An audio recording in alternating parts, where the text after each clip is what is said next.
kami dari kelompok 3 yang beranggotakan saya, Suniarani Adriani, Mbak Siti Amelia, dan juga Mbak Zumratul Afiyah akan membahas mengenai jurnal yang kami temukan dengan topik kultur haploid.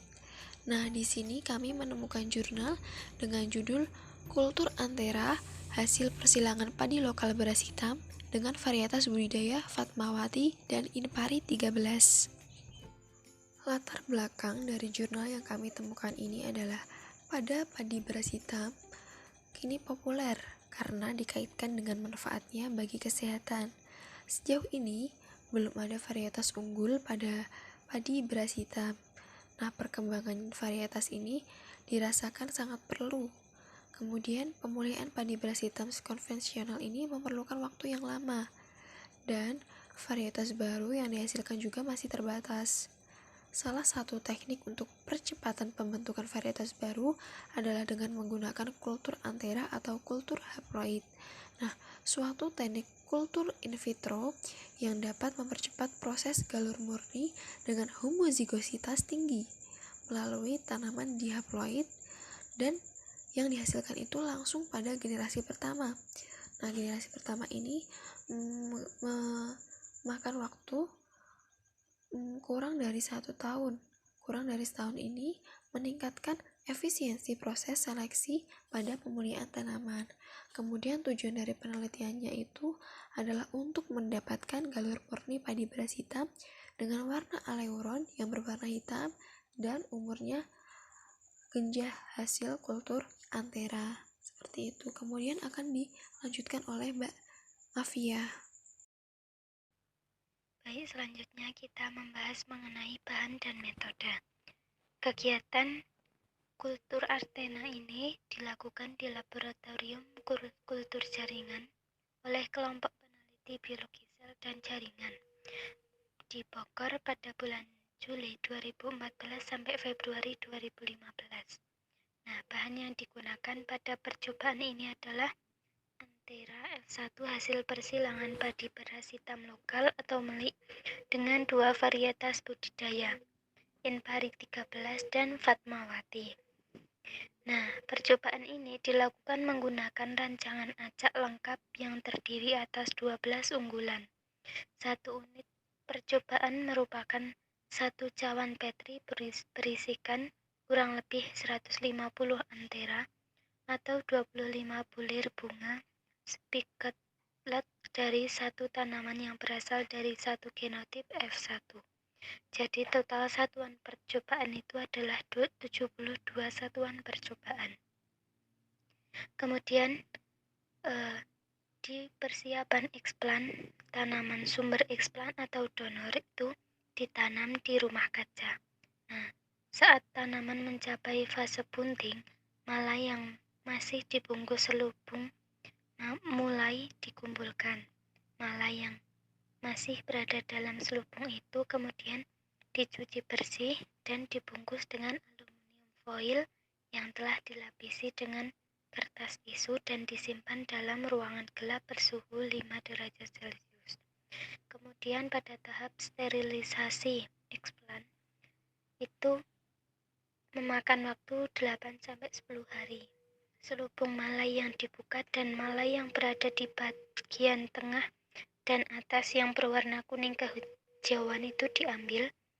Kemudian malai dengan spikelet yang panjang, antera dan filamennya tidak melebihi setengah panjang spikelet dipilih untuk mendapatkan antera yang diinginkan, yaitu antera yang berwarna kuning kehijauan, kemudian disterilisasikan dengan 10-20% pemutih komersial.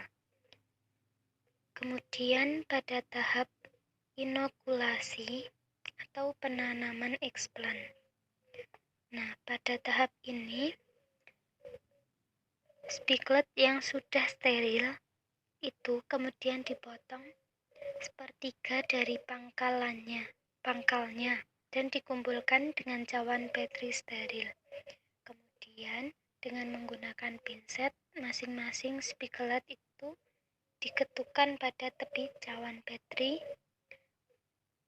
yang sudah berisi 25 ml media induksi kalus sampai ke 6 antera keluar sehingga diperkirakan 150 antera per cawan baterai atau kurang lebih 25 spikelet. Kemudian inokulasi atau penanaman eksplan ini dilakukan dalam laminar air flow kabinet dan diinkubasi di ruang gelap bersuhu 25 derajat Celcius untuk mempercepat keluarnya kalus yang berasal dari bulir sari di dalam antera. Kemudian pada tahap aklimatisasi tanaman. Nah, aklimatisasi di sini tanaman hijau yang tumbuh dari kalus pada media regenerasi sudah mencapai tinggi 3-5 cm. Kemudian dipindahkan ke dalam tabung kultur yang berisi 15 ml media perakaran. Nah, setelah itu akar tumbuh tanaman, kemudian tanaman sudah siap diaklimatisasi. Mungkin sekian untuk bahan dan metode. Untuk hasil akan disampaikan oleh Mbak Amalia.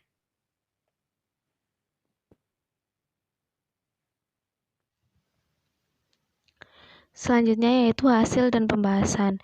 Hasil yang diperoleh pada penelitian ini menunjukkan bahwa respon F1 semua hasil persilangan padi lokal beras hitam dengan varietas budidaya terdapat jumlah antera, inisiasi kalus, jumlah kalus menghasilkan tanaman, jumlah kalus menghasilkan tanaman hijau, jumlah kalus menghasilkan tanaman albino, tanaman total, tanaman hijau dan tanaman albino berbeda nyata. Dapat dilihat tabelnya pada tabel 1. Dari data tersebut, dapat disimpulkan bahwa terdapat keragaman respon terhadap kultur antera yang sangat tinggi pada F1 hasil persilangan padi beras hitam lokal dengan dua varietas budidaya.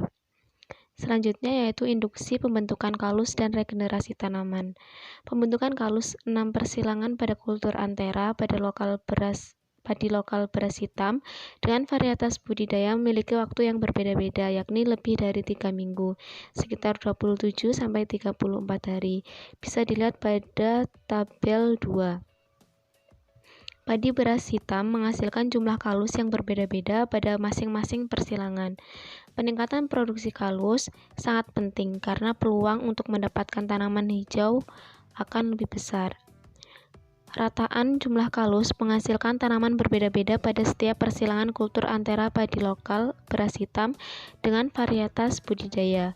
Rataan jumlah kalus menghasilkan tanaman hijau dan albino paling banyak 4,7 butir kalus dihasilkan pada persilangan melik in pari 13 melik.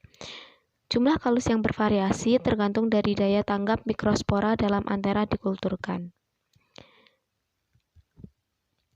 Berdasarkan presentasi kalus menghasilkan tanaman hijau dan tanaman albino, diperoleh presentasi kalus tidak menghasilkan tanaman masing-masing persilangan padi beras hitam dengan varietas budidaya.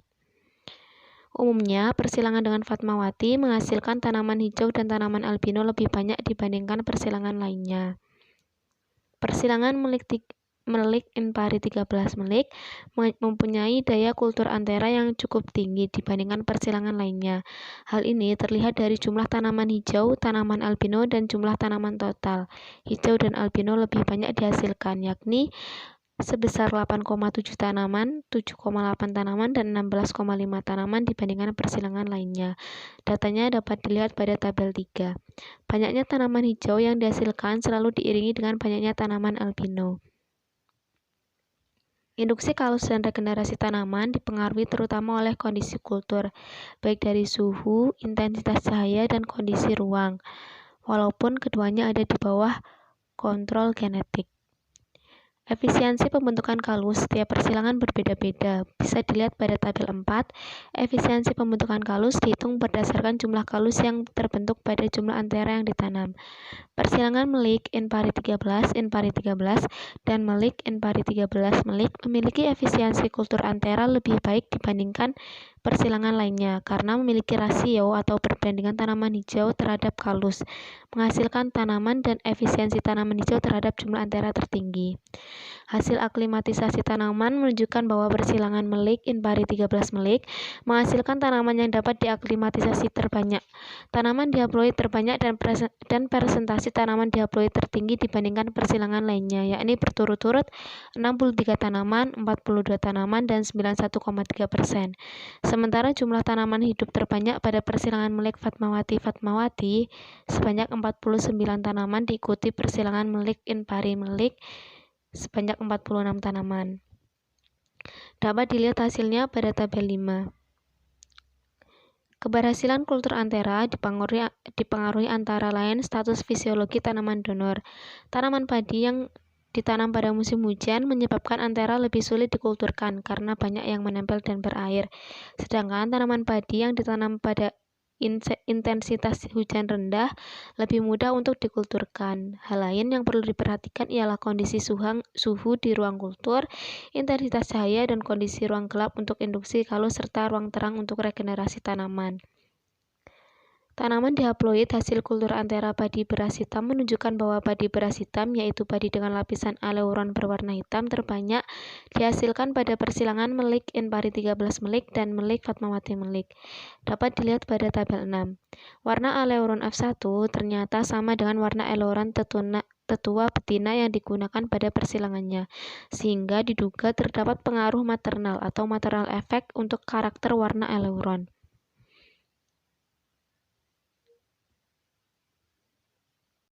Dari hasil dan pembahasan yang telah disampaikan oleh Mbak Siti Amelia, maka dapat disimpulkan bahwa persilangan balik melik in pari 13 melik Fatmawati melik dan melik in pari 13. In pari 13 memiliki respon induksi kalus dan regenerasi tanaman paling baik dibandingkan dengan tanaman yang lain. Jadi in pari 13 dan juga melik ini merupakan persilangan yang terbaik dibandingkan dengan persilangan yang lainnya. Nah, persilangan antara melik juga in pari 13 ini menghasilkan tanaman yang dapat diaklimatisasi terbanyak. Nah, tanaman dihaploid ini banyak dan presentasi tanaman dihaploid ini tinggi dibandingkan dengan persilangan yang lainnya. Nah, pada beras hitam, yaitu pada lapisan aleuron warnanya itu hitam dan terbanyak. Nah, dihasilkan pada persilangan melik in pari 13, terus melik dan juga melik Fatmawati, seperti itu. Nah, sekian presentasi dari kelompok kami. Apabila ada kekurangan dan masih banyak kesalahan, kami mohon maaf. Nah, di sini kita sama-sama belajar.